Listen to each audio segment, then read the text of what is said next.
Welcome back to Fishing Without Bait, a lifetime without definitive expectations, when we're going to continue our delightful conversation with Tara. Just have to have skin like battleship armor. Like in the 12-step world, in the chapter Working with Others, stop knocking on a door that won't open. You're denying the opportunity to be helpful to another.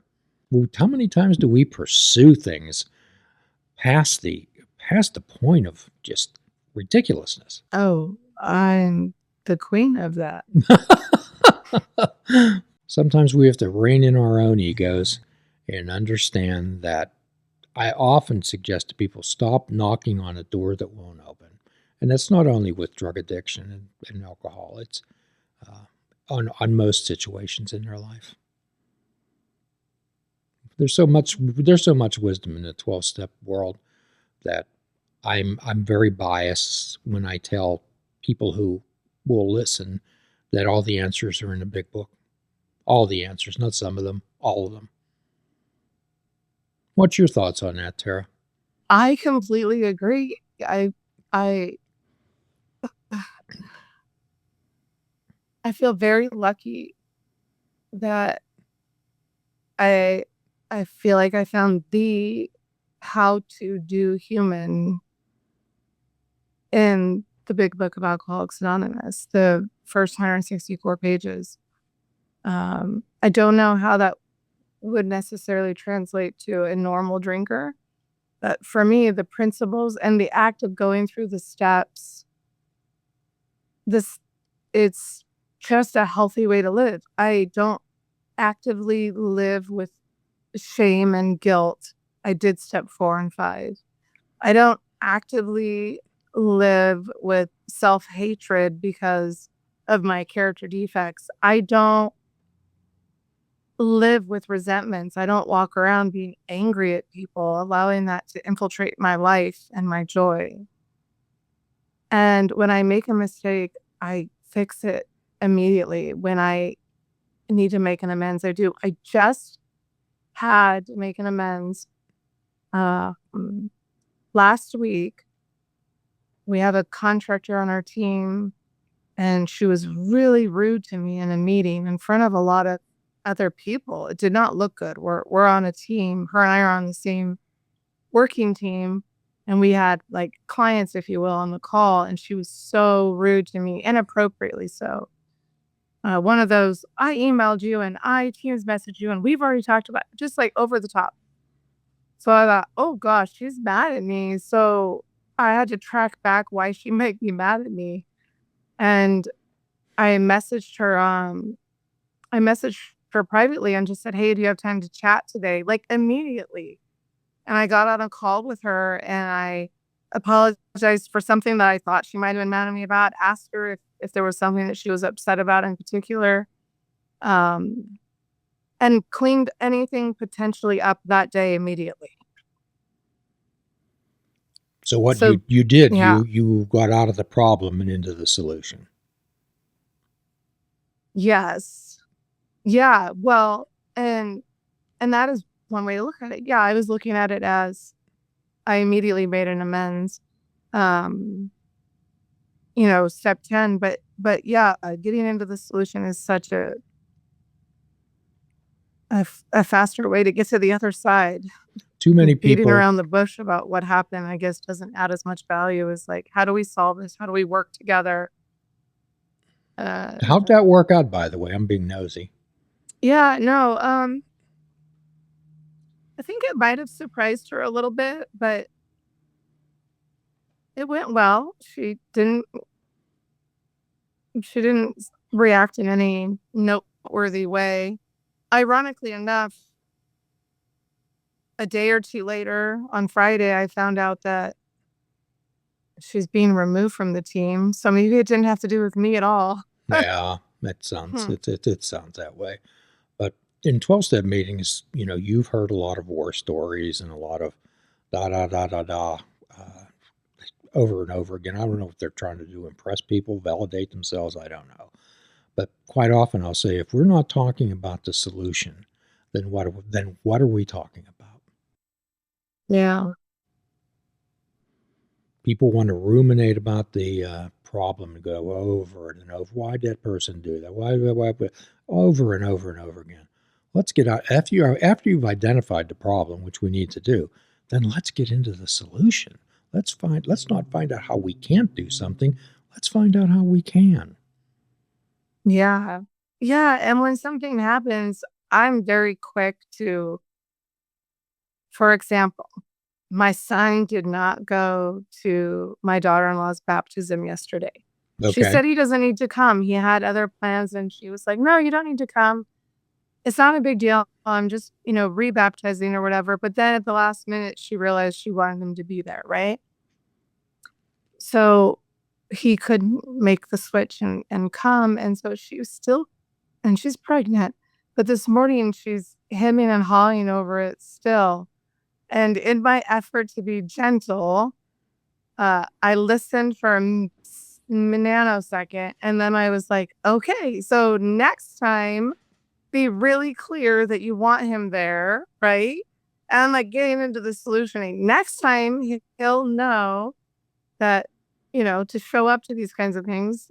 Next time, just. But I think some people like to sit in their grief before they're ready to recover from it a little bit longer than is helpful. Well, for some people, sitting in some type of sadness or self pity or even anger can be a comfort zone for them because that's where they've retreated to when they're confronted with situations for most of their life. So, Yeah. again, it's looking at situations rather than from them. And the big book helps you do that because one of the things it says that our problems of our own making and selfishness and self-centeredness are the root of our troubles. And I try to impress that upon people, my patients, when they keep blaming others for their difficulties. If only, if only. I cannot do what you do.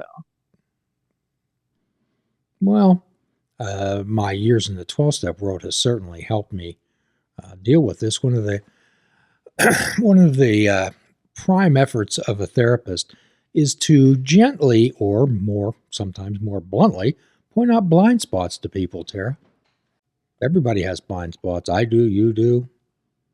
Your husband, your boys. I definitely have blind spots.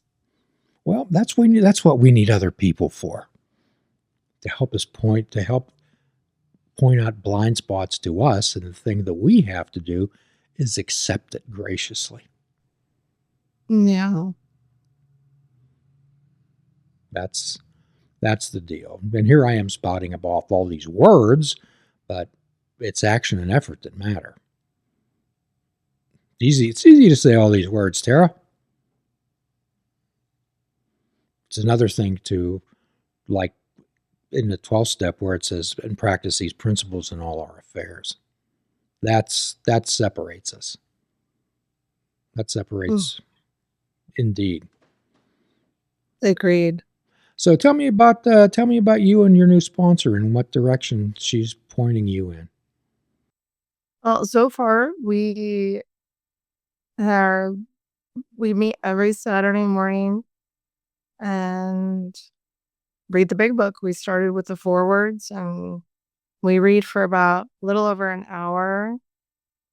And then there's a sponsorship meeting that her sponsor does with all the sponsees. Oh wow. Um, so we do that meeting for an hour afterwards. Okay. So she doesn't have me doing actually any work yet. She sent me step one, but we haven't gotten there yet in the big book. So far, it's just been meeting with her every Saturday, Wonderful. Well, I'm getting glad to know each other a bit. I'm glad Uh, that she doesn't have these rigid expectations that I've heard some sponsors have of their sponsees. no, what I liked what she said is I'll batch your energy. So if you if you call me every day, I will be there to answer every day. If you call me once a week, I will be there to answer once a week. So don't call me once a month and think that on that call I'm going to be able to drop the world for you. Kind Uh, of. She said it much nicer, but yes. essentially she'll match she'll match me. Um so Okay.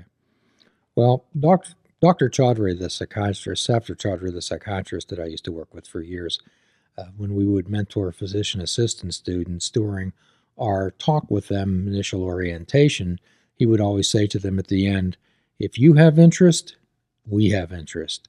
If you have no interest, we have no interest. I like that.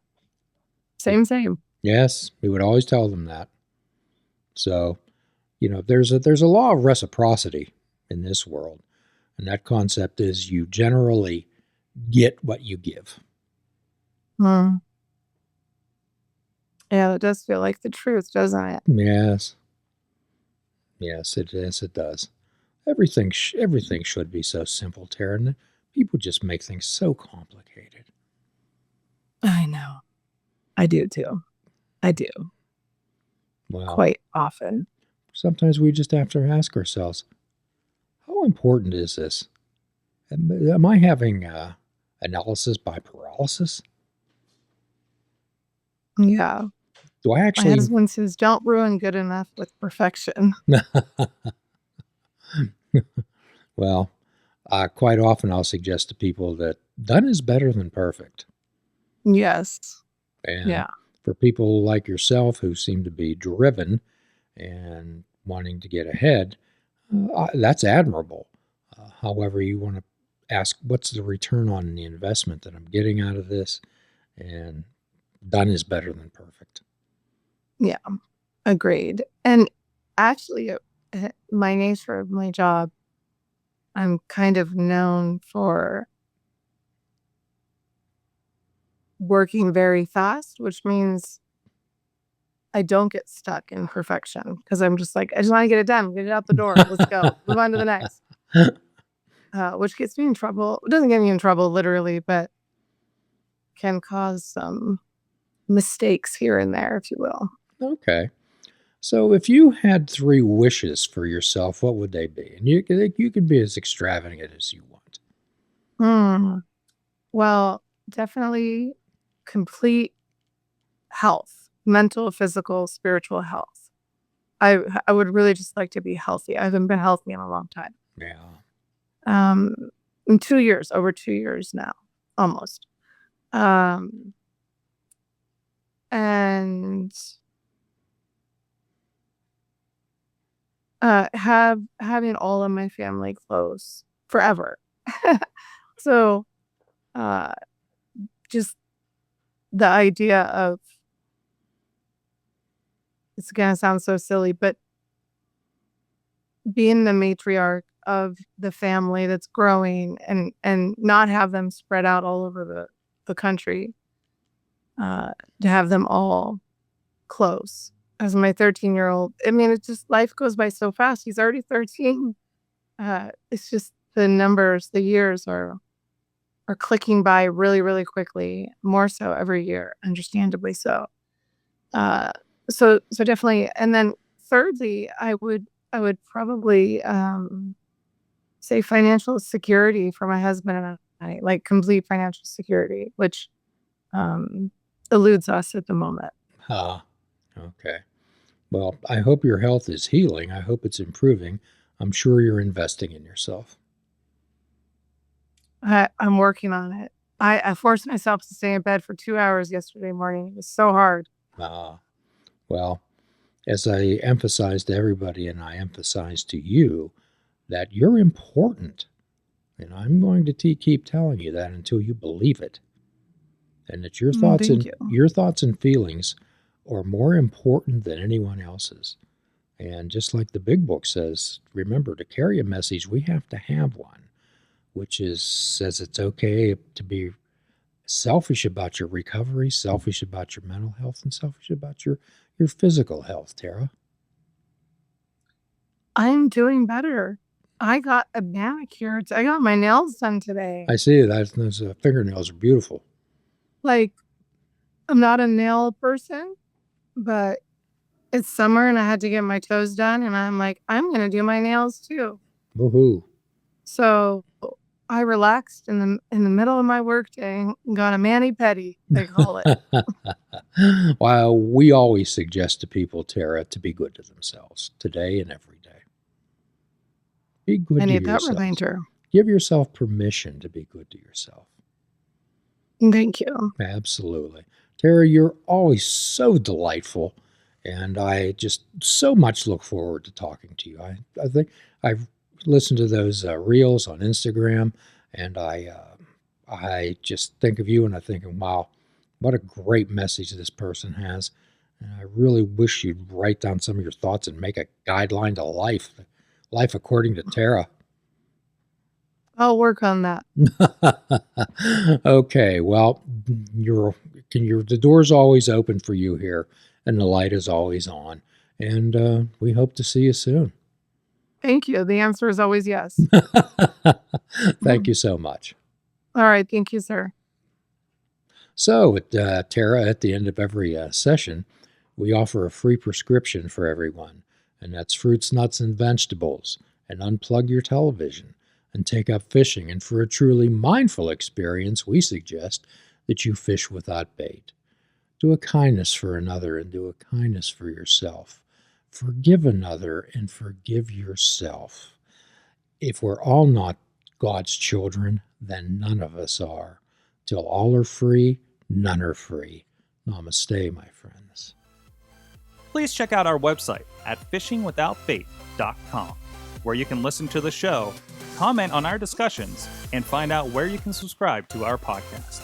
If you're interested in flying the colors of Fishing Without Bait, click the shop icon on our website. We have clothing, mugs, cell phone cases, and so much more. Show the world that you fish without bait. This show is a member of the Sorgatron Media Podcast Network. Find out more at Sorgatron.